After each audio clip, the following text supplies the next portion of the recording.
Okay, so welcome to EPS Podcast. Today we have Craig Schaefer from IPI and William Graves from IPI. So good morning or good afternoon, I think it is, Craig. Yeah, good afternoon. It's the lovely hotel room here in Madrid. So that's where I'm at. But Barry, thanks for having us. My name's Craig Schaefer. I'm with IPI and I lead our channel sales organization globally. So happy to be with you today. Right. And William, I think it's morning for you, I believe. Yes, it's good morning. It's about mid-morning, so it's not too bad. Hi, I'm William Graves. I'm our lead solution architect in our channels for IPI, and looking forward to having this conversation with EPS. Great. Okay, thanks, guys. Okay, so I'm going to jump straight in and start kind of getting into some questions. So the first one, I suppose, is we've seen with EPS, with our relationships with EdgeCore and UFI Space, open networking. So we saw in the hyperscale data center area. So you guys are concentrating a lot, I know, on the telecoms area. So what are telecoms looking for from open networking, from disaggregation? Yeah, well, I think it's a few things actually. I think they're looking for a solution that can really be custom built for their network, for their use cases. That's one of the things that open networking or disaggregation lends itself very well to, from selecting the silicon you want to the hardware you want to the software you want, being able to optimize it for that service provider's use case and customers is exactly what people are trying to do.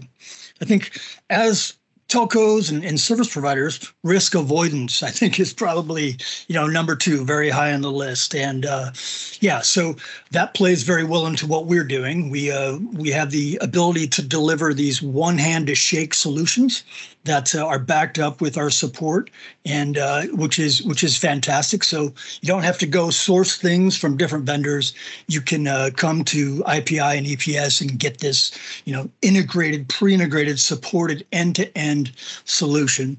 And then lastly, I'd say that it's that interoperability. It must be interoperable with the infrastructure that they've already invested in. And so as you introduce disaggregation into the network, how are you doing that? Because you can't go to the service provider and say, hey, let's go rip out all of this stuff over here and put my stuff in.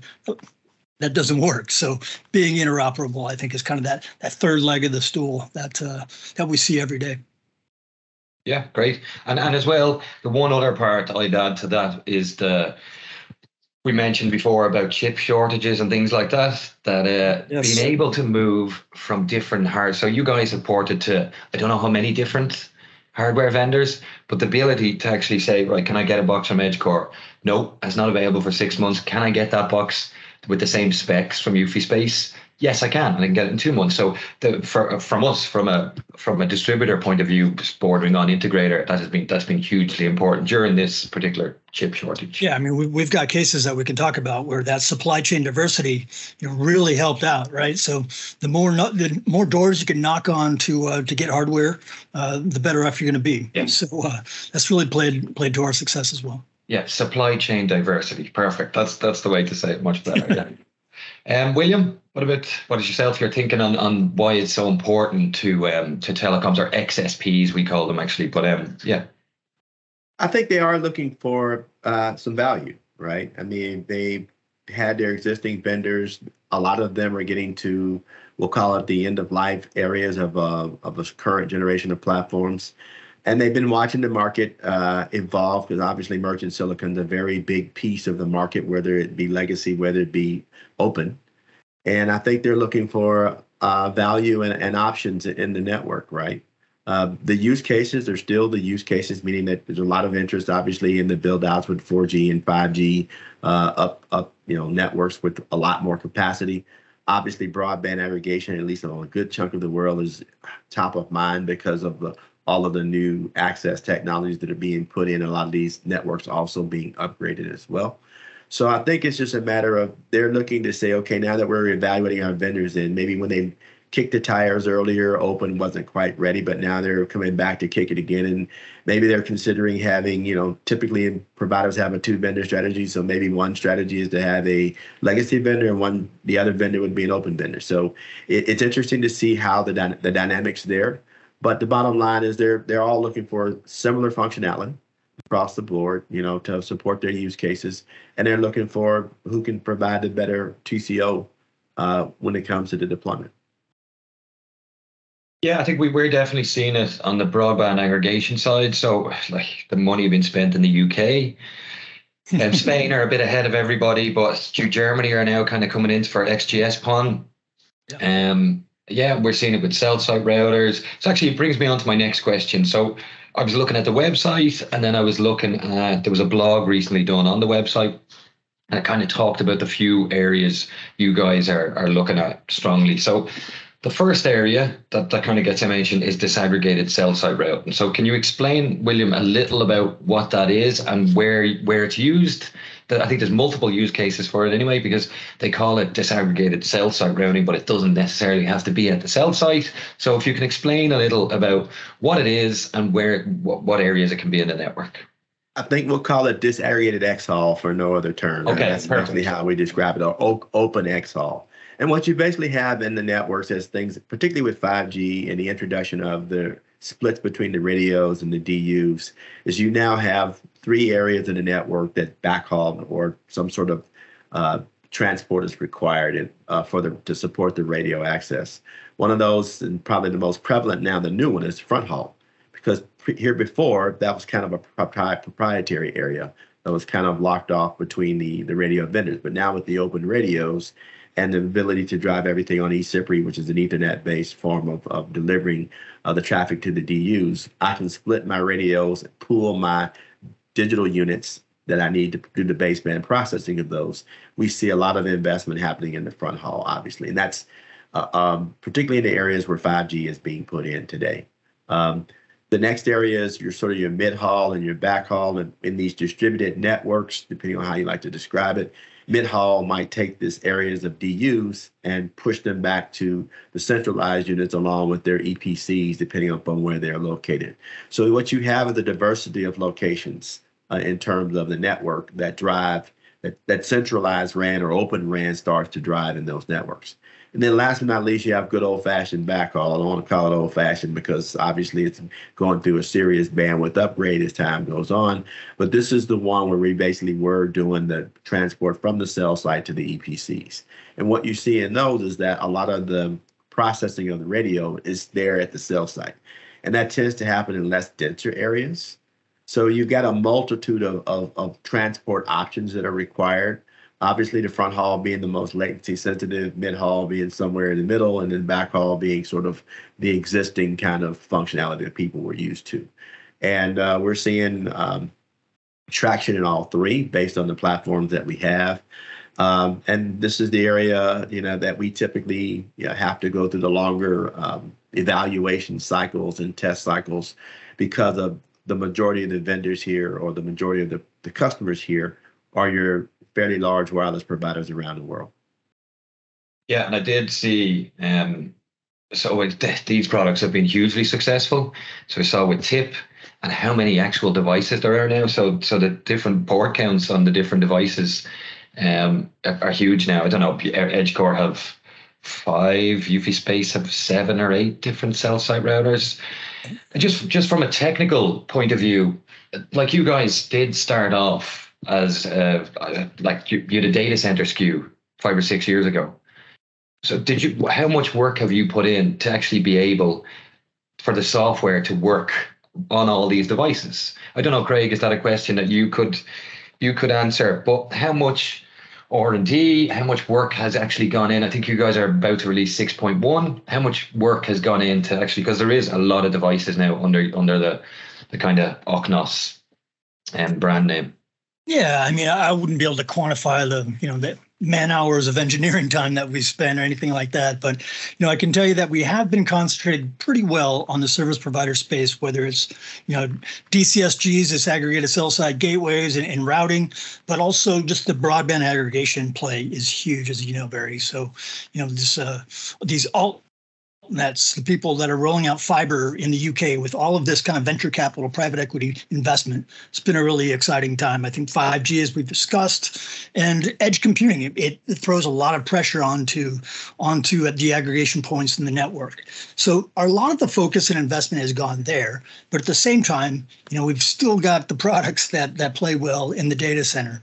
And I think as we go forward, you're going to see a pretty good strategy in terms of how we're going to address data center, continue to address our data center customers. We've had a lot of success there.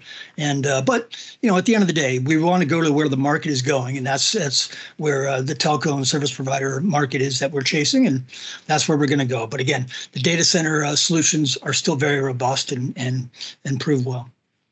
Okay, and I think we'll go back to broadband aggregation, William.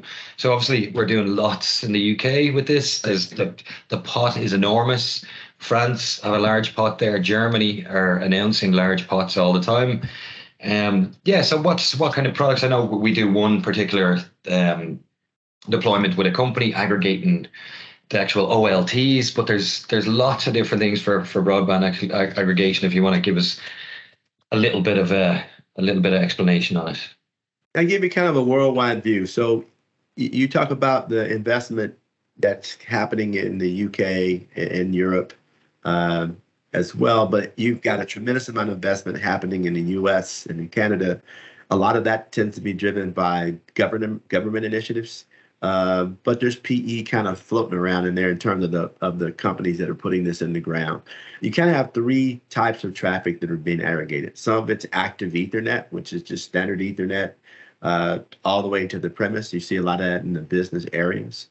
The second one is from the cable side of the plants, where a lot of the DOCSIS is being converted into RFi or RMAX5, which is sort of a fiber-based backhaul for that particular traffic. And then obviously PON, whether it be GPON, XGS-PON, and maybe the next two versions that are starting to come up as those get conversed. You just basically have a lot of bandwidth being updated on the edges. Now, I'll give you a good example. I'm pretty sure the correlator exists in Europe. If you looked at the US 5 years ago and looked at what XDSL coverage that we had in the US and how that looked, you compare it today and see how much that coverage is now fiber. Fiber is driving everything. And that's a huge delta in terms of the amount of bandwidth that I can push back. In some cases, I'm 2x, 4x, 6x, even 10x more bandwidth that needs to get pushed back to the POP. And it's a tremendous adjustment for these folks. But there's that investment there is driving all of the applications for streaming, over-the-top delivery of video, et cetera, and so forth. And I just don't see an end to it. I think as these infrastructures upgrade, they'll continue to upgrade. And as long as there's money to be made, there'll be folks in investing and driving this. Like I don't think I have a gig in my house. I don't think I need it, but they will build things for me to use it. That's the point. I was actually playing on the Oculus, the new NFL game where you're a quarterback. So I can imagine that's all live. I can imagine you're using plenty of data with that. So actually, I want to take it back to the data center now. And Barry, if I might add, there's one thing I think that we overlook, and I think the pandemic really pointed this out. I think people kind of looked at broadband as kind of like having a cell phone, a convenience of some sort, right? I think with the pandemic, everybody realized how connected we actually are. And if you look at broadband, it's the fourth utility. It's just like having electricity or water or heat. These are the things that you need in order to get by in the modern world these days. And I think that's also something we should keep in mind, in the sense that people aren't doing it just for the sake of driving profit. There's, initiatives coming from various governments, et cetera, and so forth, to connect the population in a manner that allows for some additional efficiencies that we didn't have, and also to deal with these kind of things that might happen in the future, such as a pandemic. Hopefully, you don't have any more of those, but that we know we can manage to make things work, even if we can't move around as much physically. Yeah, no, I agree. I think the pandemic sped it up. It was happening, but the pandemic sped it up with the work from home. Yep. The move to work from home. I actually want to go back to the data center, because it's a part that kind of frustrates me with open networking, because we've worked so hard, like over the last decade, we've worked so hard grand hyperscalers did it. That's brilliant. You have Amazon, you have Facebook, all using bare metal, and Microsoft Azure. But then we did all the evangelizing, and we were at OCP events and TIP events. And then once it got to a certain point, we moved to the telecom. We moved to the telecoms area, which it doesn't mean we haven't stopped doing it. And we're kind of refocusing ourselves a little bit on it. And obviously, there's Sonic. There's still multiple NOS vendors out there. Yourselves. We have Sonic. Well, I heard you mention data center. Is that a move for you guys to kind of go back and concentrate on that, or have you been concentrating on it? Or can you tell us about your plans for data center? Who is that to? Is that William or myself? You could go. Work away, Craig, and then we'll see what William has to say about it. Yeah, sure. I mean, I tried to address it earlier in terms of the fact that we continue to prove out our robust solutions in the data center. We've got significant large customers and customer opportunities that are on the table as we speak. So I think the vibe that we've been giving off the past couple of years is that we're all about telco and service provider. But what you're seeing more from IPI these days is that our investment has been there over the past couple of years, but it's also been, in sustaining and making sure that the data center solutions are right there alongside it. So, I think that's kind of been the subtle shift in strategy, is that we're still very much in that game, but we're moving probably a little bit faster on the telco side. So, William, I don't know how you would characterize it. I think so. I think if you look at the merchant silicon changes, right, they've been more, I'd say, drastic, if you will. Over on the service provider side. So obviously it's needed to drive a lot more of our attention to take advantage of that wave of new silicon coming out. And now, we can kind of, if you start to look about the network, you start to see some patterns emerge, EVP and VXLAN, where people are using it both in a data center as well as in service provider deployment environments. So when you start to see these technologies start to converge, there's a natural inkling to where we go and start to push forward. I think if anything, you could characterize our lack of marketing more than anything, but not our lack of focus. And we expect to see some upping of that particular aspect in the very near future. And we're still driving it with our partners. Our partners have been very excellent as far as driving these solutions to market. And that's probably the other thing is too, we tend to focus on what we maybe look at a little bit more direct versus what our partners are doing. But our partners are doing an outstanding job in this area to drive revenue and sales in this critical market for us. The whole aspect of it is it really comes down to kind of sort of speeds and feeds. And, there's another generation of speed on the way, and we'll be involved in that generation. So I think a lot of times what you were seeing in the SP market was you had it diverging upwards and downwards. We had firstly came out with the open types of networking. It was kind of like in the mid-range. And now we've seen us go downwards toward smaller devices, down as low as 32 gig, to larger devices like in the 4.8 terabyte or terabyte scale type ranges. And whereas data center kind of already had that swagger, if you will, all that range already out of the gate. And now what you'll see now is the next generation of data center where we start to bump up the range on that side as we start to move forward. So I do believe that, we will be equally focused on both of those as we move forward. And there's that convergence is going to continue to drive that focus. Yeah. And as well, like as you said about the data center, we're starting to see some 400 gig switches now. It'll move to 800 and the 1.6, and capacity wise, it'll just keep going and going. Kind of that's because all the good work has been done, I suppose. The spinal leaf is there, and that's it. It just works now. So, okay, just moving on. So like there was a section on the blog that I read, and it was about rip and replace. So how are you seeing service providers, William? I suppose this for you. How are you seeing how a service provider want to do this? So obviously ripping and replacing may not suit incremental progress more so, but what are you seeing more of? Depends on the opportunity. We see with a lot of the altnets, that's typically greenfield. They can just go out and roll it in. But you see with the traditional providers who have a tremendous amount of investment, particularly at their edges and their core, That there you have to do some interoperation there. There's just no way around it, right? So what you'll find is that maybe they're rolling out a new 5G network. It's an overlay from a cell site perspective, but that overlay rolls back into an edge and core layer that's already there.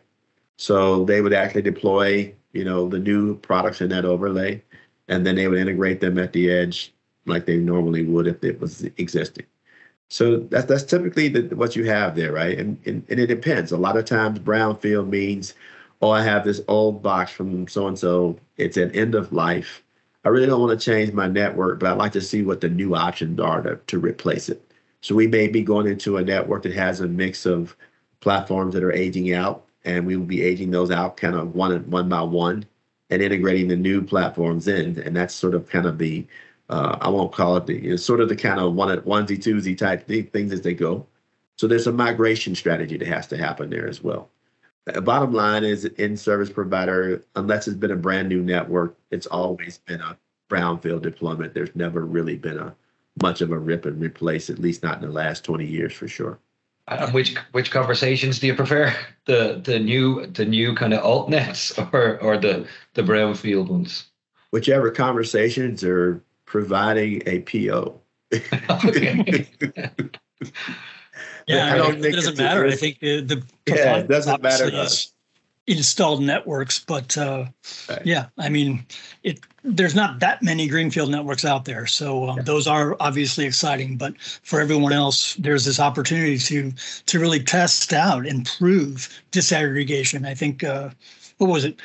More than 70% of service providers have some type of disaggregated solution in their network, whether it's more on the POC or in the lab. But it's not just tire kicking anymore. I mean, these things are very, very real. And that's been the biggest thing I've noted in 2022 is compared to the last couple of years where, some people view this as a science project.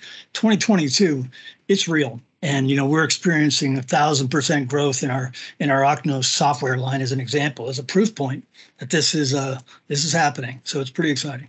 Yeah, no, and look, it's the same for ourselves here. Obviously, with the EMEA, it's like just the projects we have lined up for next year already, and towards the end of this year it's kind of reaching a critical mass. Right.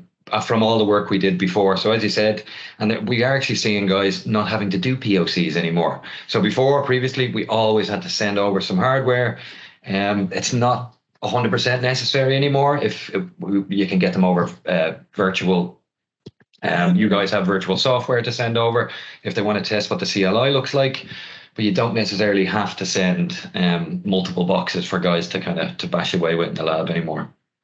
Yeah, I think what you're starting to meet is there's a maturity starting to happen in the industry, and it depending on the type of provider that you are, and your normal processes for introducing new equipment into your network, that maturity starts to play in. So if I'm more of a smaller player and I'm quick to market, what you just described is very real. If I'm a larger player and I test everybody, what it's allowed us to do is to get into those labs, to get into those testing cycles, to become approved vendors at those larger carriers.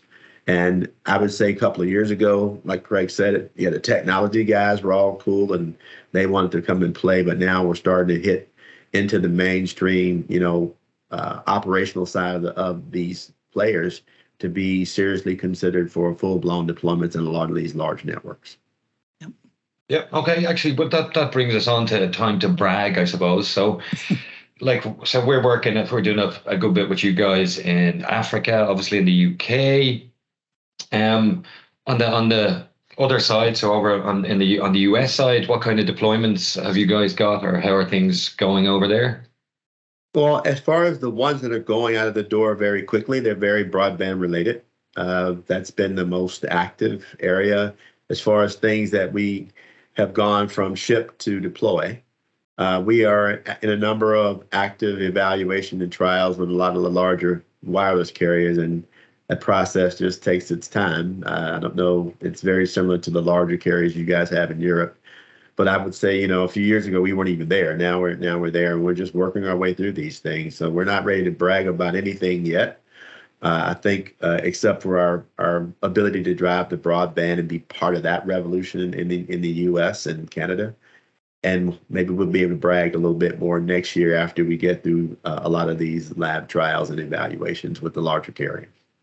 Yeah, and I guess just carrying on that global theme, I mean, so William mentioned, North America, the successes there. I think we've talked about Europe, but certainly, there's a lot of opportunity in Africa right now, and Barry, I think you mentioned that. But we've had great success in South America as well. Emerging markets throughout the world have been ripe for these solutions. In fact, in Asia, we've had a lot of activity. Whether it's, I think we just announced a press release with Lintasarta, one of the leading carriers in Indonesia, as an example, that we've had success with. So it's widespread, and that's, I think, one of the things that's most exciting. It's not just tier 1 telcos. It's not tier 3 and 4. It's not just one geography. It's everywhere, and that's, I think, just proof point that this thing is maturing and ready to take off. And you brought up data center, Barry. In the Americas, that's been one of the sort of the bright areas, particularly in South America. We've had a lot of uptake of the data center products in South America, and we believe that's just getting warmed up in some cases. And the South American market, they haven't really started a lot of their broadband expansions, and we're starting to see those start to ramp up as well. So, like Craig says, what we're seeing is sort of the three kind of things worldwide: broadband, data center, backhaul or xhaul. And we're trying to play actively in all three of those things worldwide. That is what's driving the growth of all of the networks as we move forward. Okay, that's lovely. I think that rounds it up quite nicely on those three areas. So thanks very much, Craig, for your time. And thank you very much, William. Likewise, Barry. Thank you very much. Thanks.